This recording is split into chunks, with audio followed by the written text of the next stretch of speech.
Hello everyone, this is my another lecture of medical surgical nursing. इस video में हम बात करेंगे ल्यूकेमिया के बारे में। तो चलिए स्टार्ट करते हैं। Leukaemia is a group of malignant disorder of blood and bone marrow. Leukaemia एक वो कंडीशन होती है जिसमें हमारी बोन मैरो में या ब्लड में मैलिग्नेंसी आ जाती है। मैलिग्नेंसी का मतलब है जब नॉर्मल सेल कैंसरस सेल में कन्वर्ट हो जाती है। ये डिसीज़ मेनली हमारी WBC को अफेक्ट करती हैं, जिसमें हमारी WBC में अनकंट्रोल प्रोलिफरेशन हो जाता है और इमैच्योर WBC फॉर्म होने लगती है। ठीक है, इसी कंडीशन को हम ल्यूकेमिया बोलते हैं। ये मेनली हमारी WBC को अफेक्ट करता है, बट अदर ब्लड सेल्स भी अफेक्ट हो सकती हैं। ठीक है, जैसे कि अगर RBC अफेक्ट होंगी तो अनीमिया देखने को मिलेगा पेशेंट में। अगर WBC अफेक्ट होंगी तो रिकरेंट इन्फेक्शंस देखने को मिलेंगे। अगर प्लेटलेट अफेक्ट होंगी तो थ्रोम्बोसाइटोपिनिया या फिर ब्लीडिंग रिस्क बढ़ा हुआ देखने को मिलेगा। ठीक है, These abnormal cells replace normal bone marrow cells leading to, मतलब ये बोल रहा है कि ये एबनॉर्मल सेल क्या करती हैं, जो नॉर्मल सेल है उनकी जगह ले लेती हैं और इसकी वजह से हमें ये कंडीशन देखने को मिलती है। जैसे कि मतलब RBC में डिक्रीज़ हुआ तो अनीमिया मिलेगा, प्लेटलेट में डिक्रीज़ हुआ तो ब्लीडिंग रिस्क बढ़ेगा, और साथ ही साथ अगर WBC में हुआ तो फिर क्या होगा, जो इन्फेक्शन का रिस्क है वो बढ़ जाएगा। ठीक है, अब हम बात करते हैं ल्यूकेमिया की डेफिनेशन के बारे में। तो leukemia is a malignant disorder of blood forming tissue characterized by uncontrolled proliferation of immature और abnormal leukocyte in the bone marrow and blood. तो ल्यूकेमिया एक मैलिग्नेंट डिसऑर्डर है, कैंसरस डिसऑर्डर है, जिसमें ऐसी सेल्स जो हमारी ब्लड सेल्स को फॉर्म करती हैं, मतलब जो ब्लड फॉर्मिंग टिश्यूज़ होते हैं जो हमारा ब्लड को बनाते हैं, उन टिश्यू में एबनॉर्मेलिटी आ जाती है, जिसकी वजह से उनका अनकंट्रोल प्रोलिफरेशन हो जाता है और एबनॉर्मल और इमैच्योर सेल्स का फॉर्मेशन होता है। ठीक है, इसी कंडीशन को हम ल्यूकेमिया बोलते हैं। बेसिकली ल्यूकेमिया को हम ब्लड कैंसर भी बोल सकते हैं। इसमें जो ब्लड फॉर्मिंग टिश्यूज़ होते हैं उनमें कैंसर देखने को मिलता है। ठीक है, अब हम बात करते हैं कॉजेज़ के बारे में। तो ल्यूकेमिया के काफ़ी सारे कॉजेज़ हो सकते हैं, जिसमें सबसे पहला है जेनेटिक फैक्टर। अगर हमारे क्रोमोसोम में किसी भी तरह की एबनॉर्मेलिटी देखने को मिलती है तब भी हमें ल्यूकेमिया हो सकता है। फॉर एग्ज़ाम्पल फिडेल्फिया क्रोमोसोम, ये जो क्रोमोसोम होता है अगर इसमें कोई भी म्यूटेशन हो जाता है, एबनॉर्मेलिटी हो जाती है, तो इसकी वजह से हमें क्रोनिक माइलॉइड ल्यूकेमिया देखने को मिलता है। ठीक है, certain genetic syndromes, example down syndrome, या फिर अगर किसी पेशेंट को डाउन सिंड्रोम है तो उसमें ल्यूकेमिया होने का रिस्क ज़्यादा होता है। ठीक है, रेडिएशन एक्सपोज़र हो गया कि कोई पेशेंट था वो रेडिएशन के एक्सपोज़र में आया तो उसकी वजह से क्या हो गया, उसको ल्यूकेमिया भी हो गया। केमिकल एक्सपोज़र हो गया, जैसे कि सर्टेन साइटोटॉक्सिक केमिकल्स होते हैं जैसे कि बेंजीन, इंडस्ट्रियल केमिकल्स, तो अगर काफ़ी टाइम से कोई इनके कांटेक्ट में है तो उसको भी ल्यूकेमिया होने के चांसेस बढ़ जाते हैं। प्रीवियस कीमोथेरेपी, मतलब उसमें प्रीवियस कोई मैलिग्नेंसी हो, पहले से कोई कैंसर था जिसकी वजह से उसने कीमोथेरेपी करवाई, अब उसका इफ़ेक्ट उसके बोन मैरो पर हो गया, जो बोन मैरो ने क्या किया, एबनॉर्मल सेल्स का प्रोडक्शन करना स्टार्ट कर दिया। ठीक है, या फिर बोन मैरो डिसऑर्डर है कोई ऑलरेडी पेशेंट को तो उसकी वजह से भी हो सकता है। स्मोकिंग तो हर चीज़ का ही रिस्क बढ़ा देता है, तो यहाँ पे भी स्मोकिंग हमारा एक रिस्क फैक्टर है।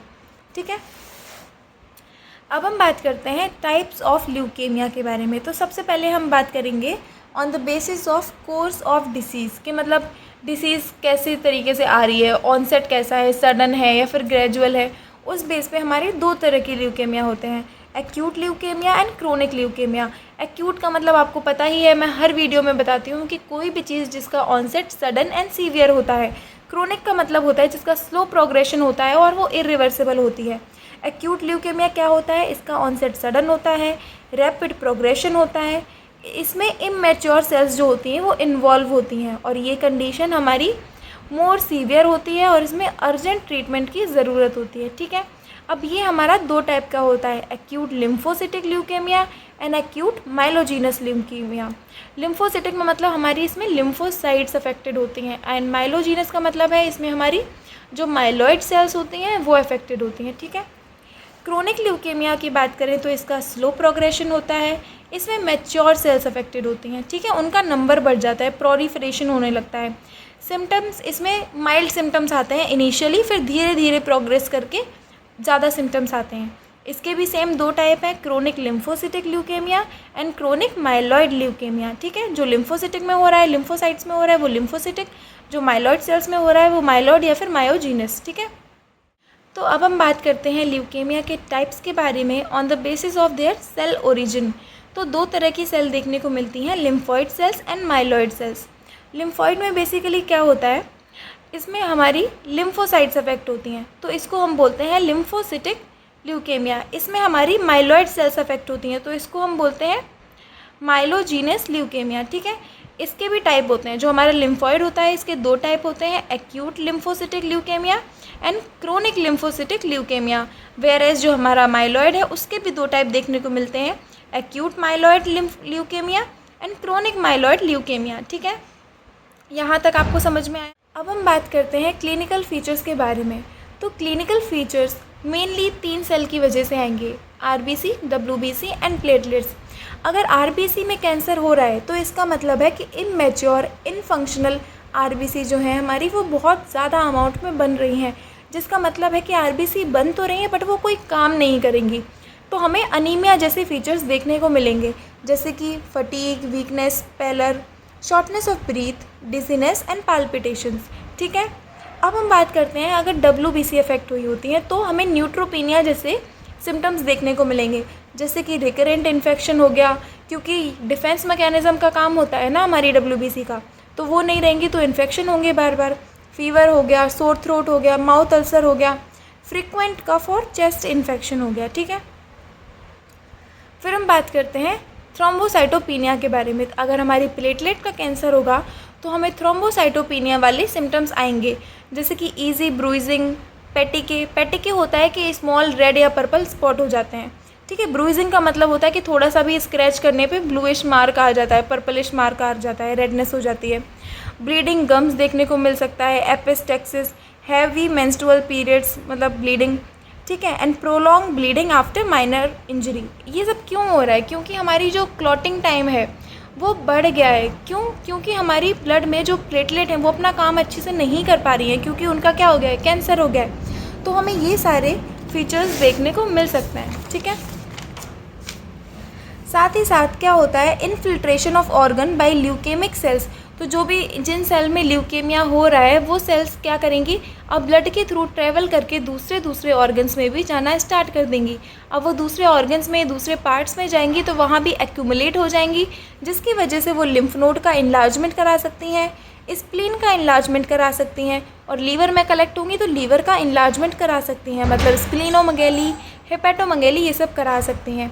और इनकी वजह से bone pen, tenderness, joint pain ये सब भी देखने को मिल सकता है। ठीक है, अब हम बात करते हैं कुछ जनरल सिम्टम्स के बारे में, जैसा कि ल्यूकेमिया के पेशेंट को लॉस ऑफ एपेटाइट देखने को मिल सकता है, वेट लॉस देखने को मिल सकता है। अब उसको ब्लड कैंसर है तो पूरी बॉडी इफेक्ट होगी ना, तो उसमें वेट लॉस देखने को मिल सकता है, नाइट स्वेट देखने को मिल सकता है, फीवर विदाउट ऑब्वियस इन्फेक्शन, मतलब ऐसा हो सकता है कि उसको इन्फेक्शन तो नहीं है बट लेकिन फीवर आ रहा है, और मलेज देखने को मिल सकता है। मलेज का मतलब होता है जनरलाइज्ड बॉडी वीकनेस। ठीक है, अब हम बात करते हैं पैथोफिजियोलॉजी के बारे में। तो सबसे पहले क्या होता है, जेनेटिक म्यूटेशन होता है। कहाँ पे, हमारी ब्लड सेल्स में। मेनली ये होता है डब्ल्यूबीसी प्रिकर्सर सेल में, मतलब जो सेल्स डब्ल्यूबीसी को बना रही होती हैं, तो उनमें अगर कैंसर हो जाएगा, जेनेटिक म्यूटेशन हो जाएगा, तो उसकी वजह से क्या होगा, सारी की सारी एबनॉर्मल डब्ल्यूबीसी बनेंगी। ठीक है, जो किसी काम की नहीं होंगी, और डब्ल्यूबीसी में क्या हो जाएगा, ल्यूकेमिया हो जाएगा। ठीक है, तो सबसे पहले हमारा जेनेटिक म्यूटेशन आया, मतलब कोई भी चेंज आ गया हमारे डीएनए में। इसकी वजह से क्या हुआ, ये जो सेल थी जो बाकी की ब्लड सेल्स को बना रही थी वो एबनॉर्मल हो गई।